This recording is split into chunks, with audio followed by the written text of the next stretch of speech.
Ladies and gentlemen, welcome back to another episode of The Intelligent Moron with Alex Silva. I went to go see Godzilla vs. Kong, Godzilla X Kong, The New Empire this weekend. Been meaning to go see it, like I told you guys a couple weeks ago when I went to go see Doom Part 2 again. I saw the trailer, and I was thinking to myself, like, I was hating on this, but now I actually really want to see it. So I did. I went to go see it. Went to go see it in a daytime showing. No IMAX, but I did decide to go watch it in theaters. And let me tell you this, man. This movie, Godzilla X Kong, The New Empire, is a blast. Like, this movie is so fun. It is so silly. It knows exactly what it is. It knows what it's trying to be. It knows what it can be. And it knows what it's not. And it totally, in my opinion, works in every way that you see it. This is not a movie that's supposed to be taken seriously. This is a movie that is meant to be fun. And boy, does this movie deliver on fun. In a way that I wasn't really expecting it to be this fun. This movie, for some reason, had the charisma, the soundtrack, the pace of an 80s movie. Like, this movie was such a fun time that I could not really see why people would not like this movie, other than the fact that it is silly. Like, of course it's silly. It's marketed as a silly, fun movie. But in no shape or form should someone go into the movies to watch this movie and expect like a Citizen Kane type of film or a somewhat serious movie. This movie is one of the funner movies that I've seen from a big franchise like Godzilla in a long time that purposely is a movie that's trying to be silly. Like, I understand that this movie came out within a very, very slim time period after Godzilla -1, which a lot of people really liked that tone. The very serious tone of that movie. I understand that. And people, for some reason, were trying to, compare that to this from Godzilla X Kong to -1. Obviously, a big mistake, right? We can have both of these films and be okay. I think we've already established that. And I don't think that, honestly, that you can kind of keep the serious tone in Godzilla movies anymore. Because Godzilla -1 was essentially a remake of Godzilla, the first one in 1954, I believe it, when it came out. Like, the whole thing of like he was created by the atomic bombs that dropped on Hiroshima and Nagasaki, and it's a mutation. It's now wreaking havoc on Tokyo. Like, you can't really redo that and make it serious only like a couple times. After that, it's like what do you do if you want to make more Godzilla movies? You just make him so he crushes another city with more travesty and more peril and more grief and sadness. I don't know if that's what people want to see. I think that once you make the Godzilla story of him rising from the ocean or wherever he comes from and just wreaking havoc on the city, and then he goes away, once you do that, you kind of have to move on to something, I guess, sillier. I mean, it's not like to say that we, Americans made Godzilla silly. Toho made Godzilla silly. I think if you remember, like after they made the original Godzilla, the rest of the movies, like in like the 70s and 80s, were pretty damn silly. And those were all created by Toho. So people like to poke fun at, the new movies are so dumb and silly, but you have no idea where how they were even more sillier back in the day when it wasn't us making them. It was Japanese Toho making them, and they made them so corny and cheesy. But, um,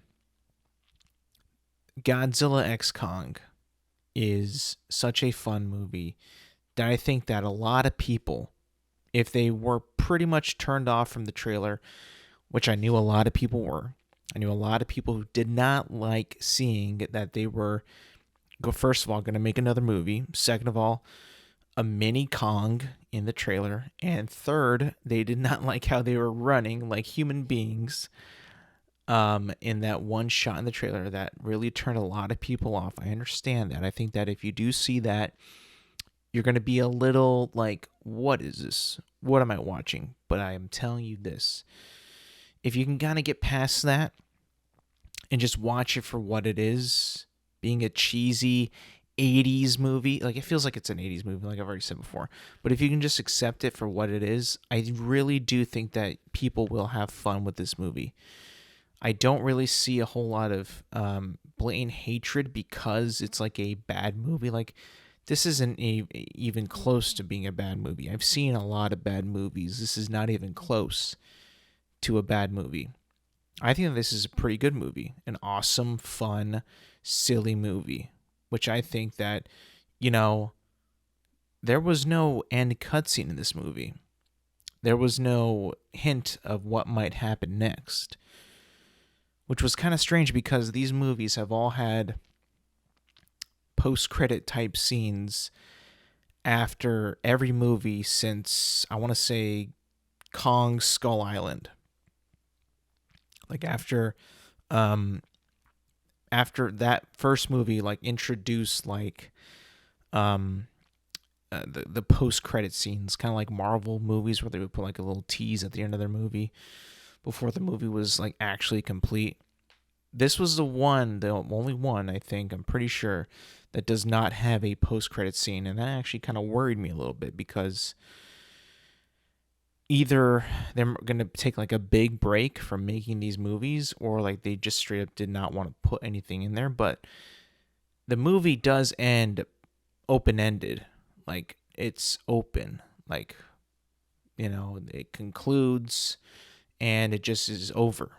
There isn't really much of a thing that's like lingering that you might think that could happen, could return. There has been some in previous movies that I do think that might possibly come up in the sequel, even if there is a sequel. Who knows at this point? But pretty open-ended, I would say, which is, I guess, fine. I would want more. I mean, there was a thread that was not really continued in from, I didn't want to say King of the Monsters. I'm pretty sure that King Ghidorah was resurrected at the end of King of the Monsters. You know what I'm talking about? King Ghidorah is like the three-headed dragon that Godzilla fights in all of his movies, a bunch of his movies, like back in like the 80s and 70s and 80s and even 90s, I think, that he was fighting King Ghidorah. So, and he's a cool ass monster. Like, he's like Godzilla's big bad guy. Like, he's like needed in that Godzilla world, the Godzilla monster world. And they've already put him in the legendary universe, which is the American Godzilla, which is what they're making now. So he's already a thing, and he's not dead. So, I mean, I'm going to assume, like, possibly, like, for the next one, if they ever get around to making it, they'll probably bring that fool back to clash with Godzilla again, because Godzilla versus Kong, Godzilla fought Kong, he fought Mecha Godzilla, and in this one, they fight new monsters, and I feel like we'll probably get, like, maybe a couple of, like, his classic monsters possibly coming back in the sequel after Godzilla X Kong: The New Empire. Which is, like I said, a fun movie. I think that you should check it out if you haven't had the opportunity to. If you got like people you want to take, go take them. You got a family, take them. It's such a fun experience, I think, that is one of the more funner movie going experiences out there right now. I say take them. Go see it. Go watch it. Check it out.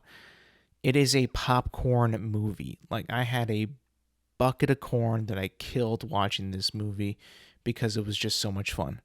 But I think when the popcorn's good and the movie's fun, it makes for an incredible experience that I was just like, oh my God, I love everything about this. This is incredible. But yeah, sick movie. I really do think that you should check it out. I was skeptical at first, and then the trailers were winning me over, and now I'm like, you know what? Screw it. I'm going to watch this. I don't care what people say. And I liked it. So if you guys follow me on X, you've seen my review of Godzilla X Kong: The New Empire. I give it a 7.6 out of 10. It's a fun movie, pretty silly, a little corny, but I think that the characters are good enough that, oh, by the way, Brian Tyree Henry's character in this movie is totally me. He's a podcaster. He's a conspiracy theorist. He wants to know about everything, about the Hollow Earth, about the Titans. Like, this dude is like exactly who I would be if like Monarch came and like swept me and was like, you want to go on and see where these beasts come from? I'd be like, absolutely yes. And I will podcast about it 100%. Like, that dude was like speaking to me every time. Not only is he funny as shit, and he's like the best actor in the movie, but like he was just such a funny comedic relief that I even remember him in Godzilla versus Kong. Like, he was good in that too, but in this movie he was just like over the top, but in the good way, in like the best way possible. Funny, charismatic, acted super well, and just kind of spoke to me like, oh my God, this dude is me. Like, he's so me. But I loved it. And yeah, the characters, the human beings get a bad rap in these Godzilla movies. They get a really bad rap. I think that in this movie, they were at their best because they made the human beings matter more in this movie than other ones. I won't say how or why because it's a spoiler, but it was really good. I think that in this movie, the way that they did it, the way that they were intertwining their stories, the monsters and the humans, was done very, very well. And I actually kind of appreciate them for that because I thought that in King of the Monsters, they were pretty useless. In Godzilla vs. Kong, they did some more things, and I didn't think that they were as useless. And in this one, they do even more things. And I'm like, oh, they're not useless at all in this, in my opinion.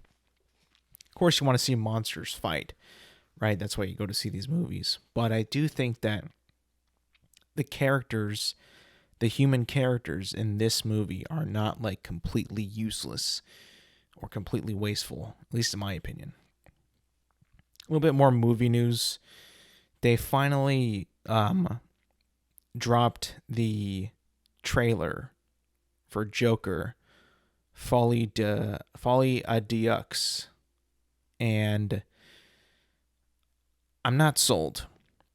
I'm not sold one bit. And it just might be because I already don't care about Joker having his own movie in the first place. Sorry. His sequel to his movie. The sequel. I'm just not okay with the sequel. I'm just not. I don't think that anything that they've shown has sold me at all on this. And, I don't really care. I'll be honest. Like, I just don't care. Like, I've realized that, this movie that they're pitching me about Joaquin Phoenix's Joker seems like in the trailer that he's still in prison. Maybe he gets out of prison. I don't know how he's able to do the things that he's done. The dude should be like facing the death penalty of the things that he did in the first movie. I'm also not a lawyer, so I'm not too sure about that. But it just doesn't really make sense how any of this is even happening, because at the end of the first movie, this dude should have been locked up. I mean, for real. Like, what the hell's going on? And he's still alive, and he's able to find love, and Lady Gaga is his soulmate and his girlfriend, and it's like, what exactly is this? Like, I just don't really know, like, what this is, or why would anybody want to watch it? Is it like a movie of her, like, falling for him, and him, like, maybe corrupting her to be like another female Joker and male Joker? Like, I don't really know, like, what exactly this movie's about. Not that I need to know from the trailer. Of course, it's a movie. You have to go watch it to know what it's about, or to see what it's about. But to me, it's just like, it's just like repellent to me. It's just like shooing me away. It's like saying, like, this is not a movie for Alex at all. And I completely agree. It just doesn't seem like something that I would watch. One, because I didn't think that a sequel was necessary for this. Two, the way the movie is, the way the movie feels, and it's like, I just didn't really see much of a continuation that needed to be told with this specific Joker in this specific world that anybody would want to see. You know what I'm saying? I think that the first movie, when it made $1 billion, was, like I said before, they caught lightning in a bottle. Like, they never expected it to be like that much, or like make that much money, you know? And I think that they're probably going to think that they can make another $1 billion. And I don't know, maybe I'm just the one person in the entire universe that doesn't vibe with this trailer. I don't know. Maybe of course, I'm always in the minority, but I feel like I'm even more in the minority, even more than ever in my entire existence. With this trailer, it just doesn't seem to vibe with me whatsoever. Even the concept itself, like I said, Joker 2? Really? Of all characters in DC that are, in my opinion, not complete until you have Batman. Really? Like, you think that this is going to be good? I don't think so. I can't really see this being any good. It looks like a mess to me. Looks like a big musical mess, musically performative mess. That when I was seeing this, I'm like, oh God, like I really don't want to sit through another full-on movie of this again. Him laughing, also being sad. Like, I don't care. I truly don't care. So this is already probably not going to watch from me, I think. I don't know. I just can't really see myself watching it. It's kind of weird. It was also kind of weird was also that if you click on the trailer on YouTube, there's a disclaimer. Viewer discretion advised. I didn't really understand why. Because it wasn't like that when the trailer dropped. It was the day after it dropped. Like, because it came out on Tuesday night. And on Wednesday morning, the disclaimer was up. And there was articles that were published. And it said that it has a disclaimer on it because it depicts suicidal themes. And I was like, hold on a sec. Like, why are you putting disclaimers on this? This is a fictional movie. This isn't real. You should already know that when you watch this, this is not real. This is a movie. You don't need to put a disclaimer on this. This is not real. But there was disclaimers anyway. Very strange. Very weird. I don't think you need to put disclaimers on movies because a movie isn't real. Like, it's not like depicting reality, nor is it saying like any of this is okay. Just like, it was very bizarre why that came up the day after the trailer came out. It didn't seem right. I don't know. It was just kind of weird. Um, I lied about moving on from the movies because there's more news um, that I have to share. Something that occurred last week that, honestly, if I'm being completely honest, made me LOL very, very hard. Like, extremely hard. And the reason is not because because I think that the people who are excited about this news are hoping from something that they've already seen that is going to save something that is, we don't really know if it's going to be saved at all. It just does. It's like grasping at straws, or thinking something's going to be completely okay because of one tiny little thing that was good. That was probably a stupid way to frame it up, to size this up. But what I'm talking about is, on X last week, I think it was reported that the writer for James Mangold's Star Wars movie, which I believe is titled The Dawn of the Jedi, which I believe is supposed to be predating The Phantom Menace by 25,000 years before that movie.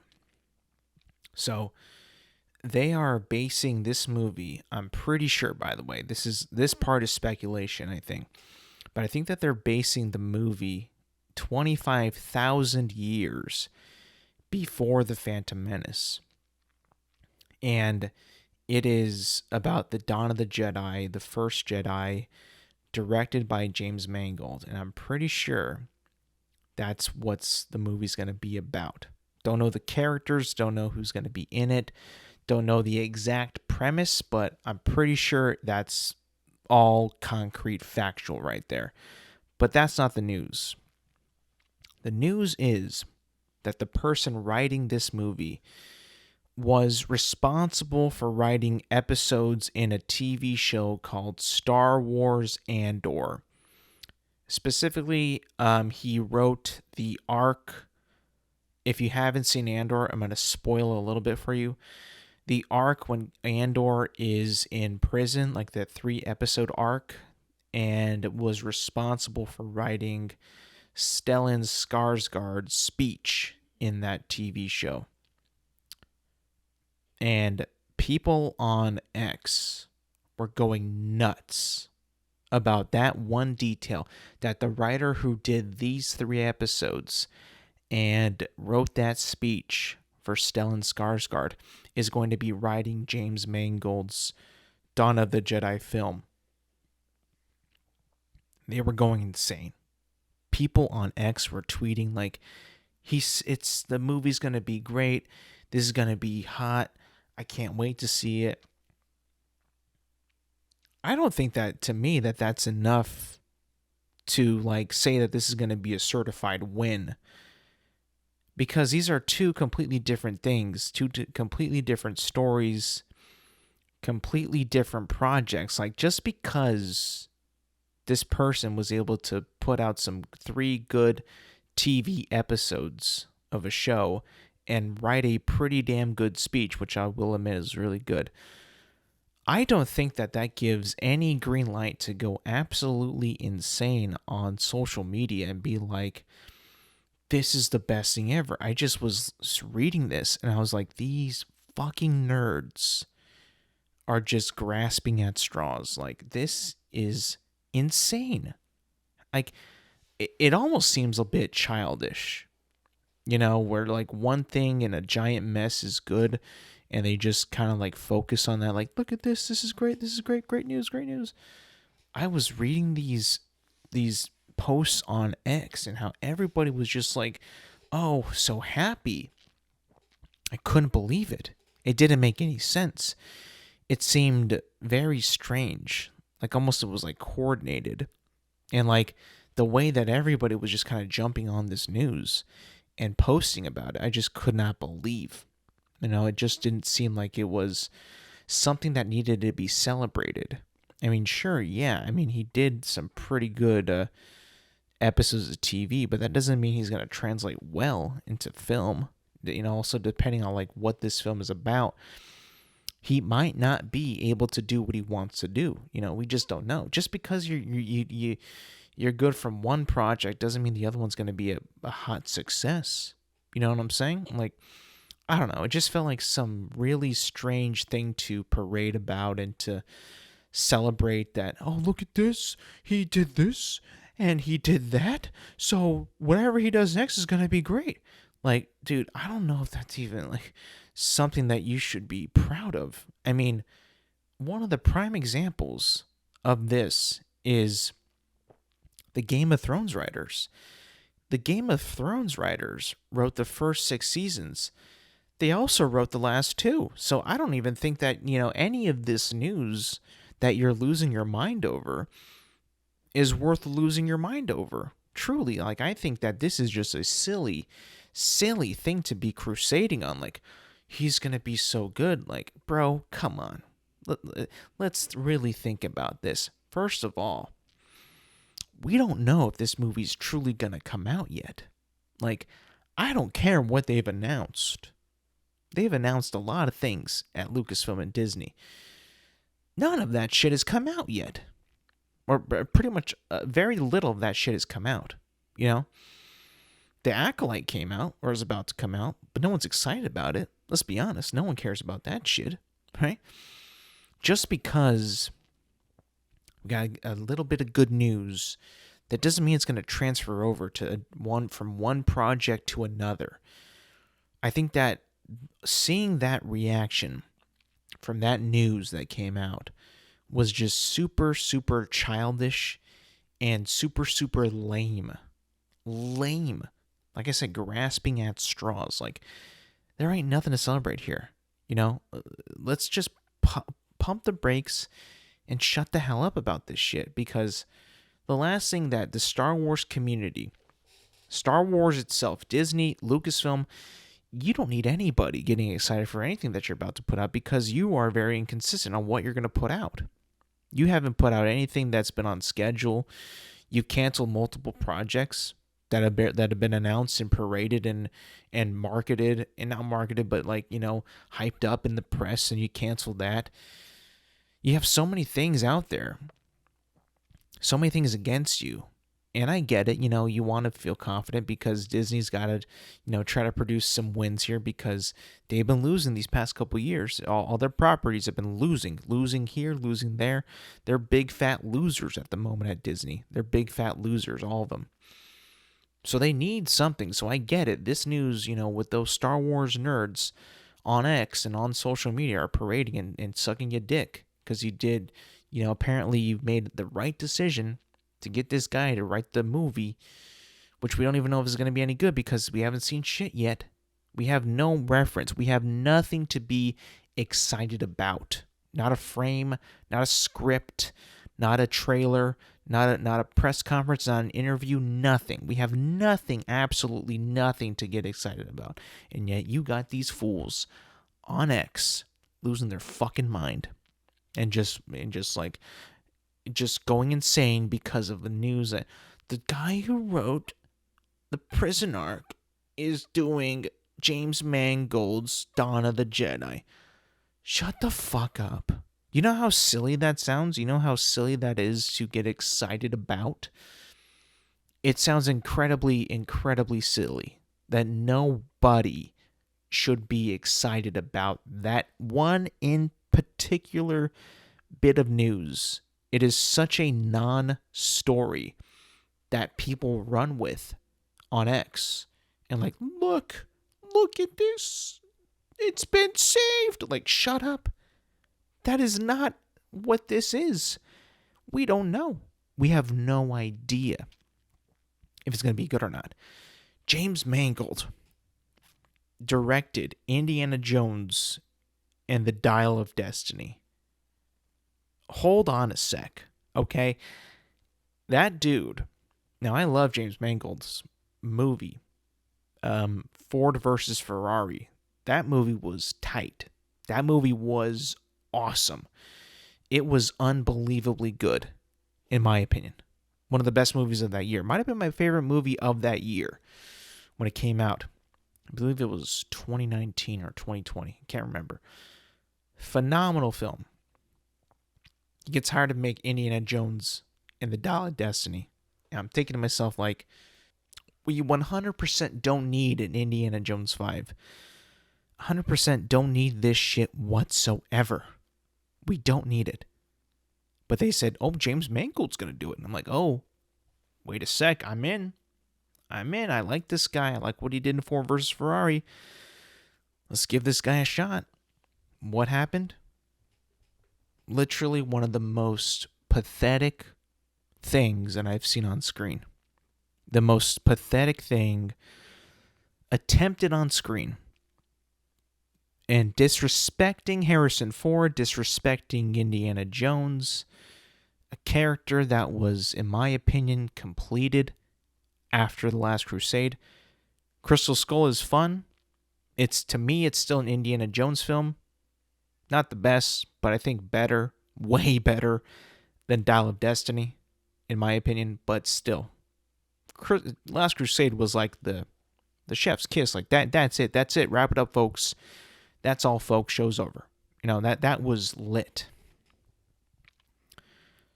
So he has the capability. He has a stinker in him. He already has one. Dial of Destiny. That's the worst fucking shit.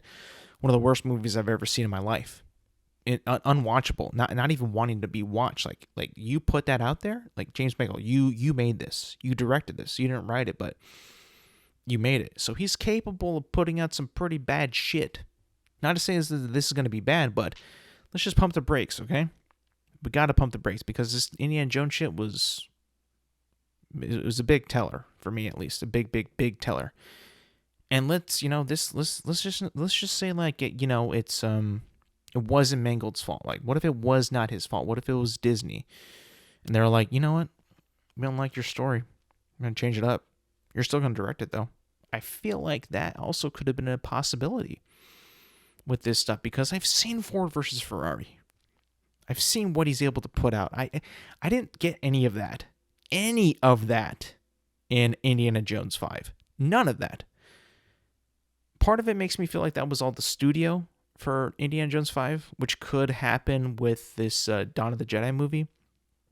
So this all might just be a really, really bad matchup. A really bad pairing that is not going to work. Possibly fail.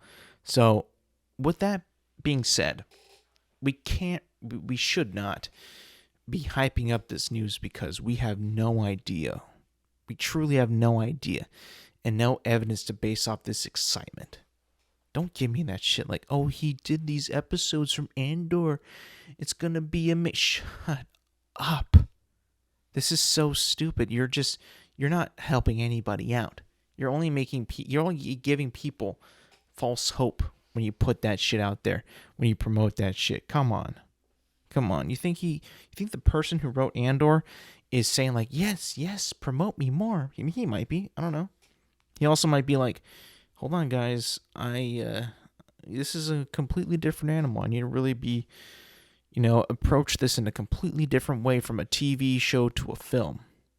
You can't really just make, there's a reason why some people just stay in their lanes. Some people write films, some people write TV shows. Some can do both. Not everybody can though. It's I don't know. It's a tricky thing. Art is very tricky. Just because you're good at drawing doesn't mean you're good at painting, Same thing applies to like film and TV. Same thing applies. This algorithm though, dude, like I almost kind of hate Instagram because the algorithm is wild on this website. One of the newest things that this app thinks that I like, and it might be right, is I've stumbled across this rabbit hole of very, very, very pretty ladies eating breakfast burritos or any type of burrito in general. And it's quite awesome. Not only because like it's a pretty lady, but like they make me so hungry. I mean, I can't tell you like how good these burritos look in these videos, and how like they are just eating with like the most like, I'm about to crush this whole motherfucking burrito right now in front of this camera and make your mouth water. There's been many, many, many times where my mouth has begun to water because of how much these ladies are enjoying their burritos. Munching on them, putting salsa on them, putting guacamole and cheese on them. Like, oh my God. Like, I understand why people now watch other people eat food. It's entertaining as shit. It is wild, this algorithm. And like this all stemmed because I saw one video on Instagram Reels of a girl eating a burrito. And then as soon as I leave that, go back to the homepage, close the app, reopen the app, go back on my Explore page. What do I see? About 5 goddamn videos of girls eating burritos. Different types of burritos. Breakfast, lunch, dinner burritos. Wet, dry, with salsa, without salsa. And I watched them all. And I didn't care. In my heart, I was like, this is amazing. This is incredible. But in my brain, I was like, oh, God. I let Mark Zuckerberg win. I let him beat me. He beat me. Zuck defeated me. And I wasted so much time watching those videos. And I watched them all to the end. And it's not like a Vine back then when it was only 7 seconds. It was like minutes long. Minutes of these beautiful ladies just eating burritos.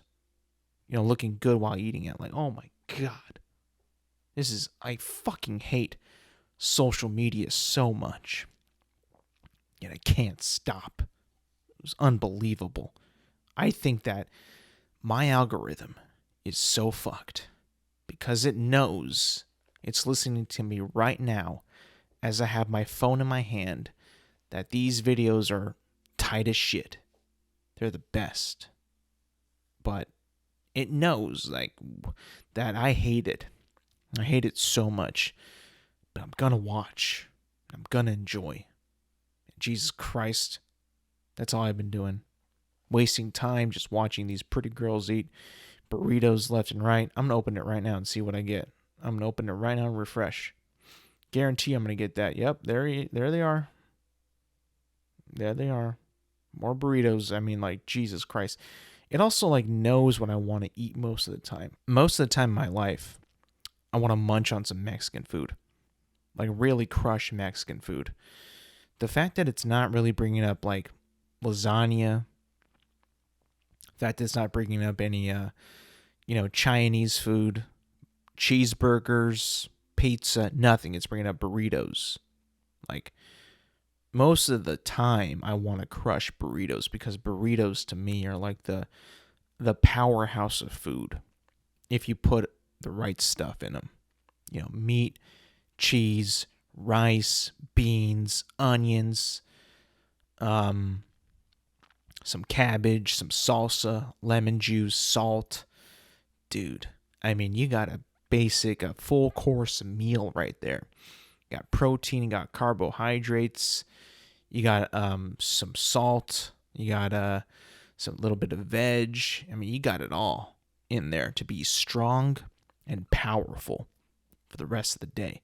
I mean, there is a reason, I think, why they are wrapped the way they are.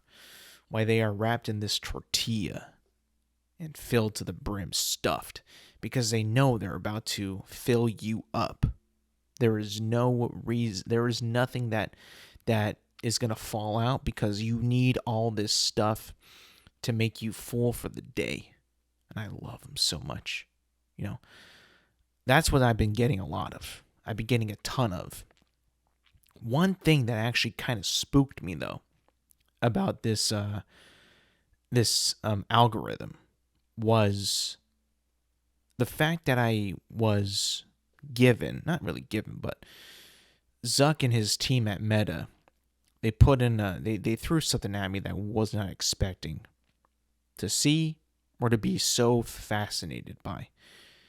Was dogs eating in a mukbang style, which is essentially what the burrito ladies were doing as well. Just a camera on them, chowing down on some burritos, some burrito bowls, headshot of them just eating, right? That's what they were. These dog videos of them eating their chow was in the same exact format, but obviously a dog eating dog food. And I ain't talking about like a little dachshund eating like kibble, right? Or like a golden retriever eating like some like what's it called? Like the fresh food for dogs now. What's it called? No free ads, but like the fresh food for dogs that's like in like a packaged plastic container that you can get, put in the fridge, and then put in their dog bowl. I can't remember. It's like taking over the world at this point. Now, what I'm getting is motherfucking pit bulls in front of the camera and eating raw meat. And I'm talking like all parts of the freaking animals. Like, they were eating raw venison. They were eating raw cow. They were eating raw tripe. A fucker was eating a pig snout, a pig ear, raw eggs, hard-boiled eggs, broccoli. I think there was a fucking dog that ate a whole fucking shoulder of a deer in this video. It's wild. I don't know if it's any dog in America, because the caption was in an Asian text. I don't know if it was Chinese or Japanese or Korean, but I couldn't read it unless I hit translate. So I don't know if they were American, but they were feeding them dogs raw everything. And I swear to God, there was a video where a pit bull, and they're all pit bulls, by the way, in these videos. Like, they're monsters. Like, these big pit bull dogs that are, by the way, so disciplined. Like, they don't eat unless their master says eat. They don't eat unless, like, they say, hut, and then they eat. That's literally what they said. Like, they say some word in their language, and then they start eating. Or they, like, actually hand the food to them, and they begin chowing down. Like, there's, like, some buildup in these videos, like, before they begin to devour their food. Like, they will have a plate full of food, right? Raw meat, some broccoli, some eggs, raw fish, and they will just be sitting there in front of the plate of food, not even touching it, nothing, drooling at the mouth, looking at it, looking up at their masters, like, emoting like, you're gonna let me eat this shit or what? Like, when can I eat? And then he says, hut, and then they eat. Or he feeds them by his hand. And not only is he eating like raw meat, but he's eating like the bones and everything. Like, these motherfuckers feed them like chicken feet. I think I saw like duck feet. Bro, I saw a pit bull eat a dried up duck head. I shit you not, beak and all. The motherfucker ate the entire thing. Willingly. Like, he wanted to eat it, and he devoured it, and he enjoyed it. That's the shit I'm getting on Instagram. That shit's insane. First of all, I didn't know that a dog could eat that much raw meat. Like, I know a dog is a wild animal, and they could eat, like, shit that we can't eat because their stomach is stronger. But that's a ton of fucking raw meat. I never thought that. So I Googled, and it says that dogs aren't supposed to eat that much raw meat.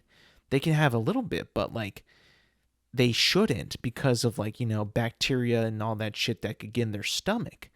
And I was thinking to myself, like, holy shit, like not only are these guys eating, like these guys feeding their dog this much raw meat, but on the internet it says that they shouldn't be eating that much raw meat. I was like, I don't know what to believe. Obviously these videos are up on Instagram and they're very popular. Like so many views, so many likes. Even me, who never would have thought that I would find enjoyment in watching a pit bull devour raw meat and bones and duck heads and pig snouts and a deer shoulder. Like this motherfucker, dude, was fed half of a shoulder of a deer with the bone in it. The dog destroyed it all. Bone and everything. It took the fucker a while, but he did it. And he was satisfied. Bro, one of them ate an entire fish head. They fed this dog a fish's head. He ate the whole fucking thing. Not even a question. He saw it and he went for it. And ate the entire thing, eyeballs and all. I couldn't believe it. I was like, there's no fucking way that this dog's gonna eat this. There's no way. Absolutely no way. I can't see this happening. He ate the whole goddamn thing. Didn't even choke, didn't even stop. The fucker didn't even stop to take a break. He just kept chewing and eating. Eat and swallow. And by the way, these fuckers are beasts.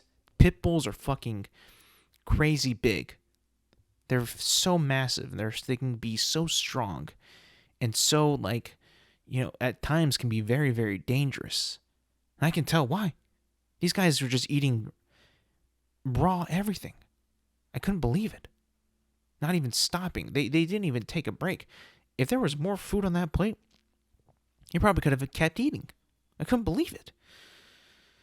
I'm pretty sure if you tried to find what I am saying, you probably couldn't find it. It was a diamond in the rough that Zuck just kind of tossed into my algorithm.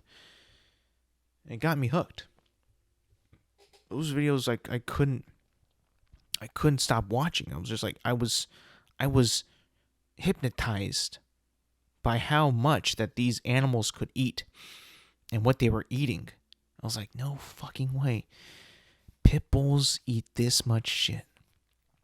This motherfucker can eat this much raw meat. I was truly, I couldn't believe what I was seeing. That this was on Instagram, of all places. YouTube, I could see this for sure. But Instagram, it just shows you, man, that, content is content. I never would have expected someone like me to find interest in a dog eating mukbang style all this raw meat. But it was so fascinating. I couldn't believe it. Something I'd never seen before, but thank God I did see it because that totally was something I was not expecting to ever see. But still pretty freaking cool. I gotta admit, like, I don't know if I would get a pit bull, to be honest with you. I'd probably get like a Labrador retriever, but I don't think I would give it like raw meat like that.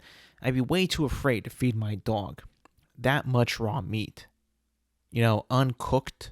Like, I also saw a video that says, like, you're not supposed to give a dog seasoned meat, like salted or seasoned, like, because it's bad for them or something like that. So I guess, like, or at least make too much of it. I don't know. But I feel like the dog food that they put out today is probably pretty good for them. I don't know. Maybe it's not. There's a lot of foods that we eat that aren't good for us. Processed foods that we should not be eating, but we eat anyway. I gotta think that the market is like I gotta feel like the approach to making dog food is very similar to the way that we make human food. I saw a commercial. Couldn't believe I saw this. It was a commercial for Bush's Baked Beans. And in the commercial, it was, I guess this is new. I didn't know this, but Peyton Manning is now one of the sponsors one of the spokespeople of Bush's Baked Beans, with the commercial with the dude cooking the beans with his Labrador, or no, Golden Retriever who talks. But now Peyton Manning is one of the spokespeople. And he was promoting this new type of baked bean that I'd never seen before. I never really thought, that it was something that I needed to be aware of. But I always kind of, thought that the Bush's baked beans were pretty good, right? But they had this little bit of a sugary taste to them. A little sugar, a little sweet. Some of them, not all of them, but some of them. And now they're making Bush's Baked Beans 0 sugar. I mean, to me, this is crazy. The reason why this is crazy is because only in America will we make a version of a product with 0 sugar. Why do we do that? Why do we make that? Because people are too fucking big. People have diabetes. People can't have sugar. And guess what? Well, look at this. These beans that people eat for dinner, aside with their steak, they have sugar. Well, how much sugar? I don't know. I didn't do the research. Apparently, enough for them to think, well, we'll put out some diet baked beans. 0 sugar, diet baked beans for you to have at your dinner time. That way, if you're diabetic, if you're overweight, you can easily, no sweat, I'm eating baked beans. Give me some diet baked beans. I couldn't believe it. I honestly did not know what to think of that. But I was saying like, oh yeah, only in the United States where we need to make our beans 0 sugar. I couldn't believe it. It's like diet soda all over again, right? It's like making things so people who can't have sugar can enjoy them as well. Happened with diet soda, then they went to 0, whatever that means, 0, Coke 0, Sprite 0. I don't even know what that means. Now, Bush's Baked Beans 0 sugar. I truly could not believe what I saw. Could not believe it. I thought to myself like, I guess Bush's Baked Beans were a big problem in America. Like soda, Coca-Cola is a big problem in America. Pepsi, Sprite, Mountain Dew, big problem. What do they do to, mitigate that problem? Diet Mountain Dew, Diet Pepsi, Diet Coke. Now we got Diet Baked Beans. Fantastic. Why don't we just do that with everything? Because we're so damn fat, we can't control ourselves. We got to put Diet Baked Beans. There we go. I truly could not believe what I saw. Could not believe it. But then again, should be expected. Maybe in the future, we'll get diet everything. What has sugar that you wouldn't expect would have that much, but actually kind of has a lot? I'll give you one example. What does?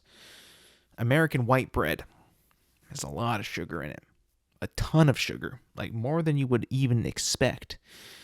And I've talked to people, they love the white bread. They love white bread. They think it's the best. And I'm like, why is that?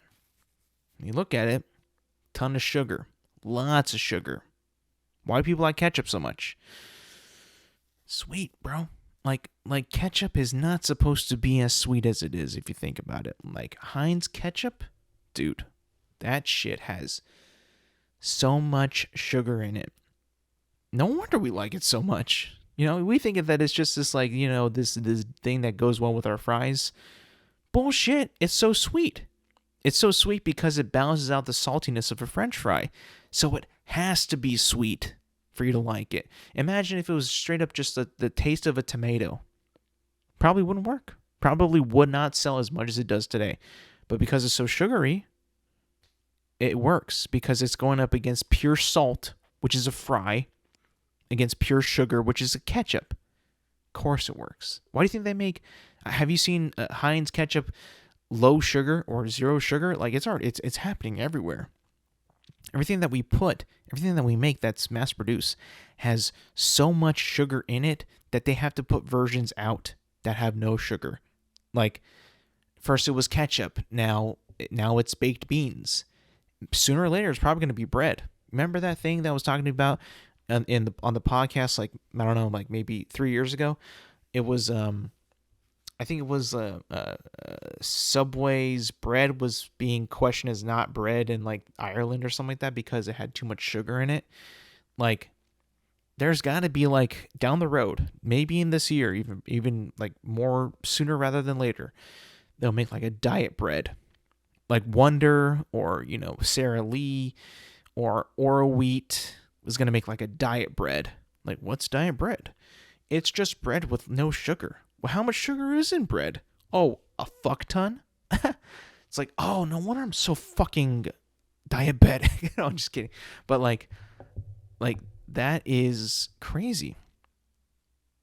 I couldn't believe it. I just saw like fucking Bush's baked beans with zero sugar. Like, oh shit, we have a tremendous problem. Now everything's got to have a version with zero sugar. Well, what's in it? Sweet and low? Sweetener? Aspartame? Like, what's in this now? I haven't tried it, so I don't know if it's got the original taste of Bush's baked beans with that bunch of sugar in it. But like, it's got to be something that's probably not that good for you, in the long run. Possibly not that great. I don't know if you ever tried this before, but this might not be for everybody. But this has sure happened to me. I have made in the past Bush's baked beans. I have made them in a pot, right? You put them in a pot, you boil them, you eat them, right?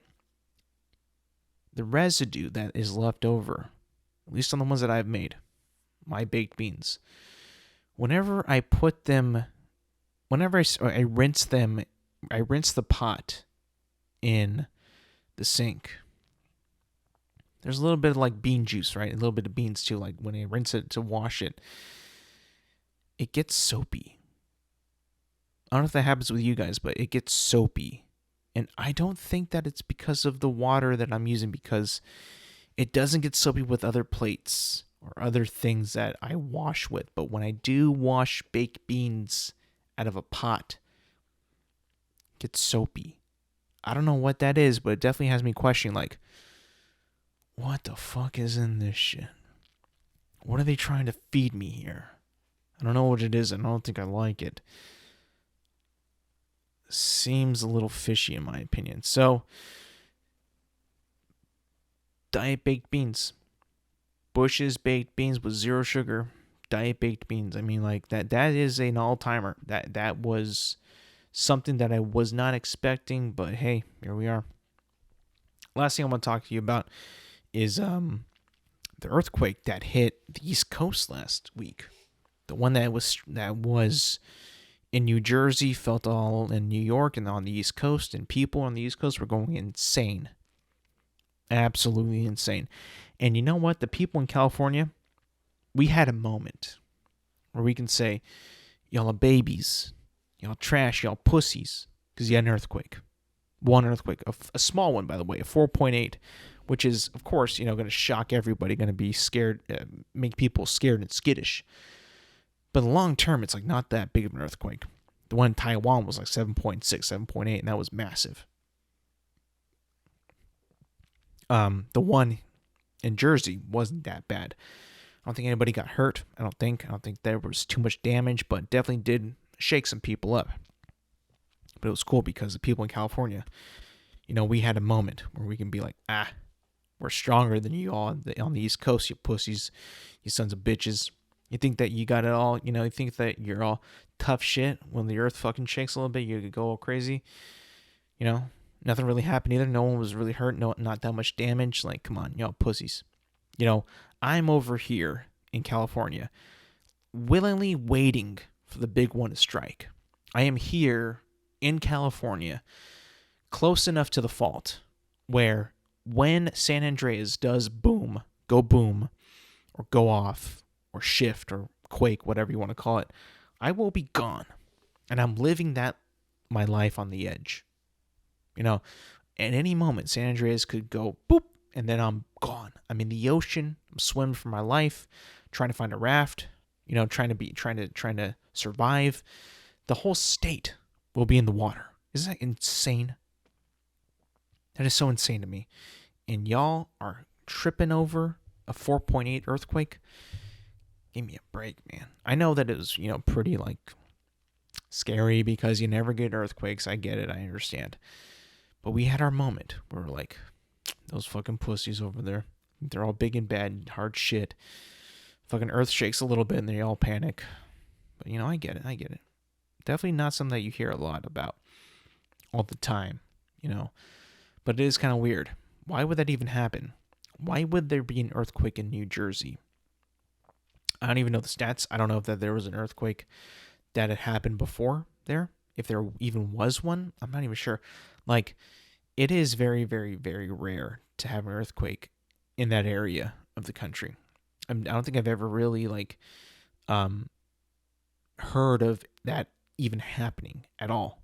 I've heard earthquakes in California and Oklahoma. I've heard of ones in there or over there, but never in like New Jersey or like the East Coast area, like the Northeast. Definitely a little weird. Definitely a little like, what the hell happened over there? Why would that even happen? That makes no sense. I don't know. It makes no sense at all. But yeah. Anyways, that's going to be it for me today, people. Thank you for listening. Thank you for watching. Remember, you can find this podcast on Apple Podcast, Spotify, and YouTube at Intelligent Moron with Alex Silva. You can new episodes drop every Thursday morning. Make sure to like, subscribe, rate and review, and do all that good stuff. And yes, thank you for listening. Thank you for watching. And I will see you guys next week.